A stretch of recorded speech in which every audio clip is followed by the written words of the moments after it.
Welcome back. This is the preparing for exam 3 talk. Again, it's not really a lecture. You've heard two of these, you've watched two of these before. And by this point in the course, you've already taken the first two exams, exam 1 and exam 2. So, exam 3, you know the format, you know the expectations, you know the style, um, and essentially you know what I'm looking for, or in some ways, I should say that I hope you do. But I still wanted to address you and talk to you to say, okay, you're almost there. It's just exam 3 and then exam 4 and then the final essay. So you should feel pretty good about what you've accomplished to this point. Given that, then, how to go about preparing for exam 3? Now, everything I've said for exam 1 and exam 2 applies in terms of going over the document, the historical argument, what's expected on the terms, and then breaking down and analyzing the essay question, which I will talk a bit more about shortly. Another thing that would be really good for you to do, I think, is to go back and review the feedback you received on your first two exams. What did I say about your exams? Now, if it was all just, fantastic, well done, great job, you don't need to really do anything. But if I did give indications of how you can improve, take those into consideration. Just on a practical, strategic level, um, it makes a good impression because I take my feedback seriously. I hope you do too. And if I receive the impression that you're just ignoring it and not even paying attention to it, that is not to your benefit, let's say, um, on this on one level. But then also can help because there could be mistakes that you've been making that then you don't want to keep making because that will not help. And the more often you are making a mistake about something, um, the worse that mistake becomes, if that makes sense, because it is something that should have been corrected previously. And just as one small example, and this has happened before, um, I've had people, misspell my name in their exams. On the one hand, I don't really care, but the point is, you should know who your instructor is. You've seen my name on the syllabus, postings, announcements, and things, and that type. And then if you consistently misspell it, what does that say to me? Again, I'm not concerned here about my name, okay? I'm just using that as actually a pretty banal example.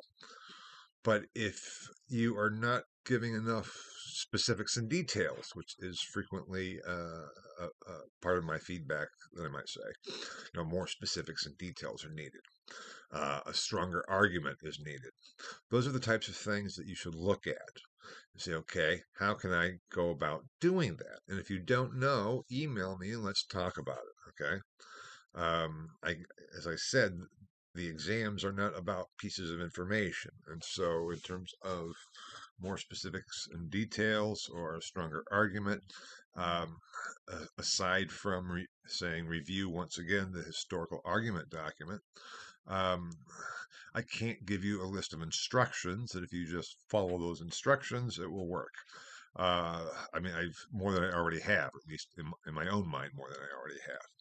The point about specifics and details gets at the strength of the argument question or issue as well. Because in this course, what is the evidence for your argument when you make a point?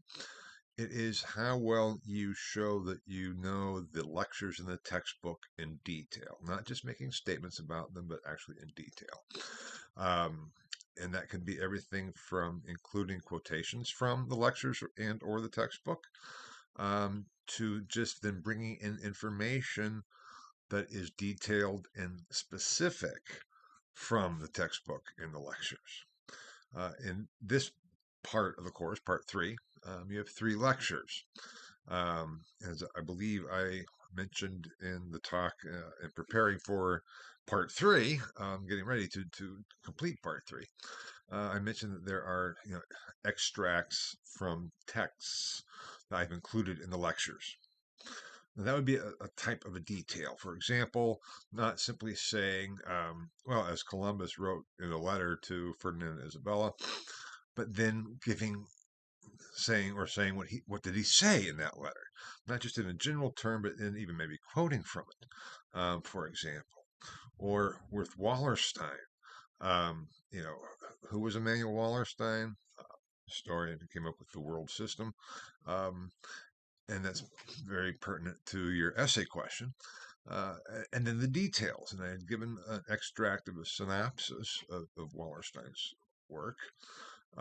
Be aware that that's a synopsis. So if you quote from that synopsis or summary, even though it's an extensive summary, it's not the same as quoting from Wallerstein. So you can't necessarily say, as Wallerstein said, blah, blah, blah, and then give a quotation from that insert in the lecture that I took from, actually, I give the reference, the source book for modern history that's online. But then realize that, you even say in the summary of Wallerstein's world systems given in the lecture, this is what he said, and then go into the detail.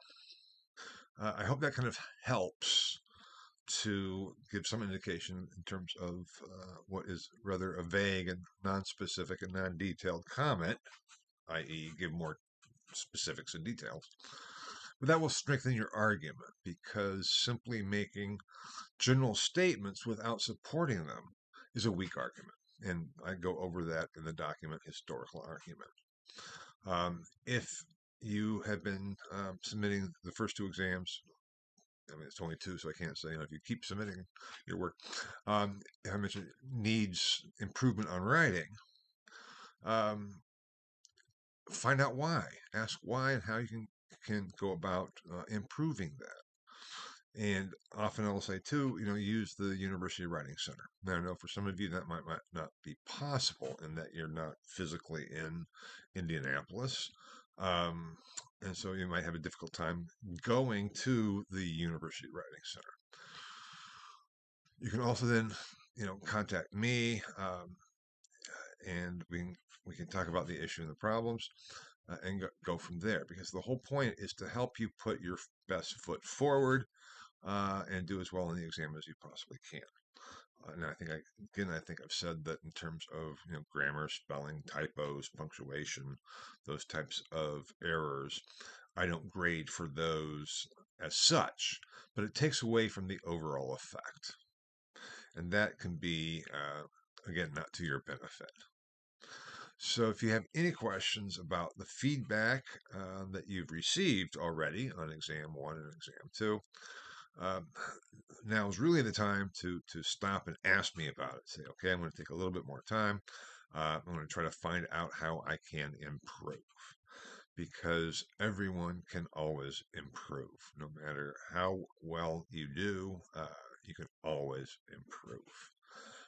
And if you don't see how you can improve, if it's not clear to you, if you don't know how to go about improving on your essay exams, or not even essay, also on the terms, that's when you need to find out, because it is simply frustrating if you're told you have to do better and you have no idea how you can do better. So that is an issue that you need to address. And the first thing to do is to email me and say, yes, can we talk? Because usually on the feedback on almost everybody's exam, regardless of what it is, what the score is, I say, let's talk this over. Let's talk this over. I am serious about that. That's not an exhortation or a command. It is an offer and a hope. Because I think when we talk, we can go through it, and that can help you then see what you need to do to improve. That's the whole point of that. So those are kind of the steps I would take to this point to say, okay, how can I get a better score, a more satisfying score, a higher score? And you can, and this goes back to the point I made before. I believe, I think I talked about some of my grading policies on an essay. And this exam, both parts one and two are both essays types. I never give 100% because 100% to me means you cannot do better. So the highest you would ever get would be a 99.8%. And if you got a 99.8%, theoretically, even with my principle of never giving 100%, you could still get a 99.9%. And if that's what you want, contact me and we'll talk about it. And, I won't be able to answer that actually, tell you how to go from a 99.8% to a 99.9%. I won't be able to tell you that. So, but we'll talk about that if that's the case. But I just use that as an extreme example, so to speak. And if you have any questions about what I'm saying, please again just contact me. We'll talk about it, go over it. And the whole point is to help you improve, to help you learn and grasp the course material, which is not simply memorization. Because again, this is online. You have, at your disposal all the texts of the lectures, your textbook, and everything else all in front of you. And so it's not testing your memory, but it is testing your understanding. How do you put it all together? That's what I want to see. How do you come up with a thesis that you then support with the material that can be saying, oh, I can see that. I may even disagree with your point, but if it makes a lot of sense based on the evidence you present, i.e., from the course material, the textbook, and the lectures, that is what I'm looking for. Okay, I'm not looking for some abstract, oh, I agree with that. That's what I had in mind, and therefore, that's not how I go about grading. Okay. Now, that being said, looking at the question itself, and here again, the terms I'm not going to go back over because, again, I hope we've addressed the issues of what's expected for the terms, and especially then what I've just gone through in terms of looking at your feedback, taking it seriously, and asking me about help. That's very clear in some ways with terms that we can talk about. But in terms of the essay question, and again, I'm hoping I'm not going to screw up technologically and cut myself off with this as I go to the exam itself, which I'm going to pull up right now. But if that happens, my apologies beforehand, and I'll somehow deal with it. But I'll see what I can do here. Exam 3, the essay question, which you know because it's been available since day one, is as follows. In the course of the 16th and on into the 17th centuries, the world was changing. In some ways, one could argue that world history only begins in this period, for previous to the 16th century, there was and is certainly histories of individual peoples and countries throughout the world, but only beginning in the 16th century and then developing thereafter did the world become sufficiently connected, whereby world history is no longer various histories, but a single thing, quote unquote, encompassing the quote unquote world as such. What evidence is there to support this position? What evidence is there that could be used to argue against this position? In other words, does not world history only begin with the emergence and development of the world system? Now, this is a complex question, and I don't apologize for that. What do you need to know to address this question? Well, you need to know what the world system is, first of all. And that's basically the lecture on the world system, the last lecture of this part. I don't believe the textbook, to my memory, refers to the world system. If it does, great. But I don't remember that. Even if it does, you'll need to, since there's a whole lecture on the world system, and this is focusing on the world system, you'll need to address that lecture. And the synopsis or summary of Wallerstein that's there. You'll need to talk about Wallerstein or that thesis. We're talking about the changes that came about in the 16th and 17th centuries. What were some of those? We have the emergence of the Age of Exploration and the beginnings of colonization, and actually all going back to the 15th century, and then really blossoming in the 16th century. So you should be talking somehow about describing some of these changes. How did that come about? And I addressed that in lectures in terms of let's say, the multifaceted motivations for the Age of Discovery and for colonization. And that then ties into with the Reformation. That ties into then with the slave trade and the beginnings and origins of that, and the whole development of colonialism. And in the lecture, I believe, on trade and the slave trade, um, I include an excerpt too on colonialization. So that should be part of this. This whole expansion, which was political, which was religious fervor, especially coming out of the Reformation and the breaking up of Christendom, which I talked about, the development of the myth of the nation state, because in broad terms, that is what I've been presenting in the lectures, that we have the myth of Rome, we have the myth of Christendom, and we have the myth of the nation state. And that myth of the nation state is what then brought about the emergence of this world system.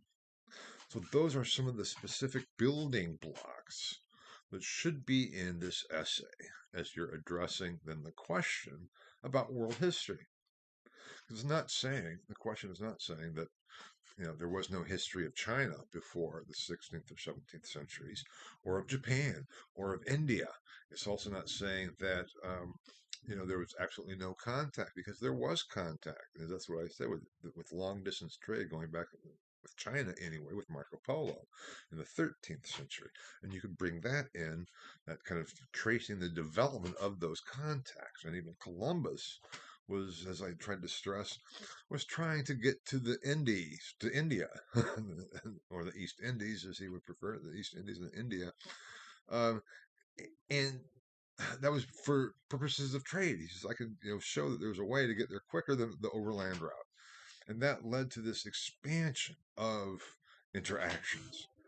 And the concept of the world is not talking about the planet Earth. It's looking at the connections and the world in which we find ourselves. Because, let's say, just for an example, the concept world is a very difficult one, actually, philosophically, and there's all kinds of different perspectives on it.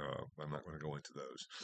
But let's say that you were born and didn't know who your parents were, didn't know where you grew up, you were kept in a closet. Your world would be that closet. Does it mean that there wasn't another world outside that closet? But that would be your world. But then at some point, let's say you came out of that closet, and your world expands, and you start realizing there's a lot more there than what you had thought. That, in some ways, is what this concept world is about. Our expanding worlds. The more we know of humanity, the more we know about the diversity of cultures and peoples, that all expands our world. Now you can say, but yes, but in this context, then that is just being Eurocentric. So yes, it is. Because if we were talking about China and Japan, it'd be from their perspective, it would be a very different perspective. This is perspectives of the world. I can't give you that perspective. I don't know that perspective. I think only someone from China or from Japan or from India or from Africa could give you the perspective from those origins. The issue is to try to understand that, and you can try to say, okay, what might it have been like? And so it's Eurocentric, but as I said, as long as we realize that and deal with it, that is not as such a problem, because everyone is biased. Everyone has their point of observation. The problem would be if we were to say, and this Eurocentric perspective is the reality that's out there, period. And if you don't realize that, you're just ignorant or stupid or uncivilized. That would be the problem. I hope that makes sense. So the issue is this expanding world when there really are connections. How were the Europeans coming to the New World perceived? And I do address that to an extent, a little bit more in the lectures, the last two lectures, I believe. It's very different. If you're sitting there as a Native American in, let's say, the northern East Coast, and these people that you've never seen before, heard of. They all of a sudden come over the horizon in these boats to the. Oh, that is like, what is going on here? That is a completely different perspective than let's go and my gosh, we can profit, we can save souls, we can go out and find these savages. As long as we're aware of that dynamic of differing perspectives, we can deal with those differing perspectives. It's when we take one perspective and assert it or assert it as or assume that it is the quote unquote reality. That's the problem. Now, that being said, all of that should be brought in some fashion to your essay, answering that essay question. You can answer it any way you want. You can say, okay, depending on what we mean by world, depending on what we mean by world history.